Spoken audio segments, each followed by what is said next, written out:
आरक्षणाची लढाई एकजूट की फूट असं का म्हणत आहे। ओबीसी नेते 5 आहेत आणि 5 जणांचं म्हणणं वेगवेगळे येत आहे। नेमकं त्यांचं काय म्हणणं येत आहे आणि ओबीसी मध्ये कशा प्रकारे फूट पडत आहे याचा आपण सविस्तर आढावा या व्हिडिओमध्ये घेणार आहोत। नमस्कार, मी राज आणि तुम्ही बघत आहात राजतक मराठी। मित्रांनो, कल्पना करा, एका बाजूला मराठा समाजाची एकजूट मनोज जरांगे पाटलांसारख्या नेत्याच्या मागे लाखोंचा जनसमुदाय आणि दुसरीकडे ओबीसी समाजाची लढाई जी आता बोथट होत चालली आहे असा प्रश्न उपस्थित होत आहे।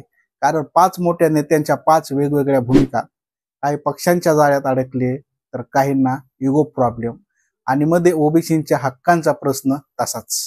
आजच्या व्हिडिओमध्ये मी तुम्हाला सांगणार आहे कुणबी आरक्षणाचा हा GR कसा आला आणि ओबीसी बचाव आंदोलन का कमजोर होते आणि या नेत्यांच्या भूमिका कशा वेगवेगळ्या आहेत। हे व्हिडिओ पाहिल्यावर तुम्हीच म्हणाल वा, हे खूपच इंटरेस्टिंग आहे। मित्रांनो, सुरुवातीला आपण थोडी बॅक स्टोरी जाणून घेणं महत्त्वाचं आहे, त्यामुळे थोडी बॅक स्टोरी समजून घेऊया। महाराष्ट्राच्या आरक्षणाची लढाई कधीच थांबली नाही। मराठा समाजाला ओबीसी प्रवर्गातून आरक्षण मिळावं यासाठी मनोज जरांगे पाटील यांनी मुंबईत 5 दिवसाचं जबरदस्त आंदोलन केलं। लाखो लोक रस्त्यावर उतरले, त्यांच्या पाठीमागे देखील उभा राहिले, सरकारला हादरून सोडलं आणि सरकारच्या नाकावर टिचून त्यांना आरक्षण घेतलं। एवढंच नाही तर सरकारला अक्षरशः घाम फोडला। आणि काय झालं तर 2 सप्टेंबर 2025 रोजी राज्य सरकारनं एक GR काढला कुणबी प्रमाणपत्र देण्याचा। आणि ते जर प्रतिज्ञापत्रावर लिहून देत असतील तर बस तुम्हाला ओबीसी मध्ये एंट्री मिळाली, इतकं सोपं आहे। हे वाटतं ना खूप सिंपल, पण इथेच गंमत आहे। मराठा समाज एकजुटीने जरांगे पाटलांच्या मागे आहे, त्यांची ताकद दिसते, पण ओबीसी समाजाचं काय? त्यांची लढाई आता बोटत होत चालली आहे का असा प्रश्न उपस्थित होत आहे आणि तुम्हाला देखील पडला असेल। बरं, नेमकं काय कारण आहे? कारण या नेत्यांमध्ये फूट आहे का? 5 मोठे नेते छगन भुजबळ, विजय वडेट्टीवार, पंकजा मुंडे, लक्ष्मण हाके आणि बबनराव तायवाडे यांची तोंड 5 दिशांनी चालली आहेत। कल्पना करा मित्रांनो, एक टीम आहे पण प्रत्येक जण खेळाडू वेगवेगळ्या दिशेने धावतोय। ओबीसींच्या हक्कांसाठी सुरू झालेल्या चळवळ आता ग्रहण लागल्यासारखी दिसत आहे। काय नेते GRच्या विरोधात आहेत पण एकत्र येत नाहीत। चला एक एक नेत्याच्या भूमिका डिटेलमध्ये आपण पाहूया। तर मित्रांनो, सर्वप्रथम छगन भुजबळ आणि विजय वडेट्टीवार या नेत्यांची काय भूमिका आहे बघूया। पहिल्या नंबरवर घेऊया छगन भुजबळ। हे राज्याचे अन्न व नागरी पुरवठा मंत्री आहेत। मित्रांनो, भुजबळ साहेब आक्रमक नाहीत पण स्मार्ट आहेत। ते मनोज जरांगे पाटलावर बोलतच नाहीत। स्मार्ट मूव्ह नाही का? सुरुवातीला GR समजून घेण्यासाठी वेळ घेतला आणि मग न्यायालयीन लढाईची घोषणा केली। मुख्यमंत्र्यांना पत्र लिहिलं, GR मध्ये बदल करा किंवा रद्द करा। त्यांची मुख्य मागणी आहे मराठ्यांना सरसगट ओबीसीतून आरक्षण नको। हे ऐकून तुम्हाला वाटलं ना भुजबळ साहेब कॅल्क्युलेटेड गेम खेळत आहेत? तर दुसरीकडे विजय वडेट्टीवार हे म्हणतात पात्र कुणबींना प्रमाणपत्र द्या पण मराठ्यांना सरसगट नको। परवा मुंबईत ओबीसी नेत्यांची बैठक बोलवली होती, पण मजा बघा, ना भुजबळ आले ना हाके आले। ही बैठक फक्त काँग्रेसपुरती मर्यादित होते का असा प्रश्न येतो। आणि मागच्या वर्षी ओबीसी मेळाव्यात वडेट्टीवार फक्त एका सभेला हजर आणि बाकी दांडी। तिसऱ्या नेत्या बघा पंकजा मुंडे, या राज्य सरकारमधल्या दुसऱ्या ओबीसी नेत्या आहेत।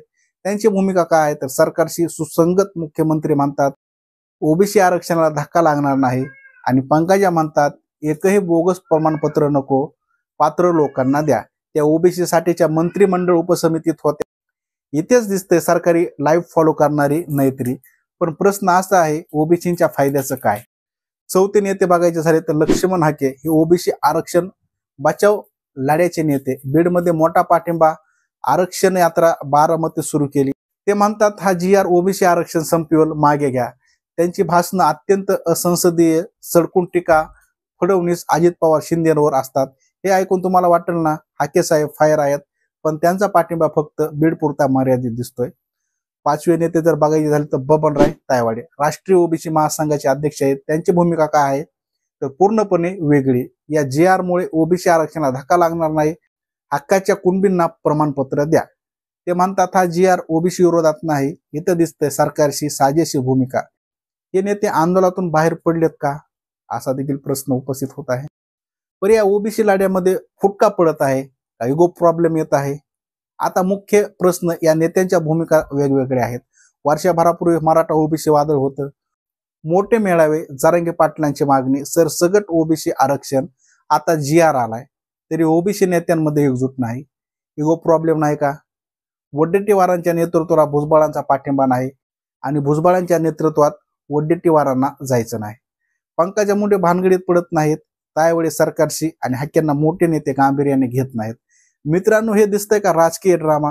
ओबीसी बचाव आंदोलनाची धार बोटत होते कारण नेते पक्षातच अडकले किंवा युगोमध्ये आणि मराठा समाज एकजुटीने लढतोय. तर ओबीसींना एकत्र येण्याची गरज आहे. मित्रांनो, तुम्हाला काय वाटतं? हे आंदोलन मजबूत होईल का? कमेंट करा आणि व्हिडिओ आवडला तर नक्की शेअर करा आणि सबस्क्राईब करायला विसरू नका. तेव्हा पुन्हा भेटूया अशाच एका नवीन व्हिडिओमध्ये. तोपर्यंत जय हिंद, जय महाराष्ट्र.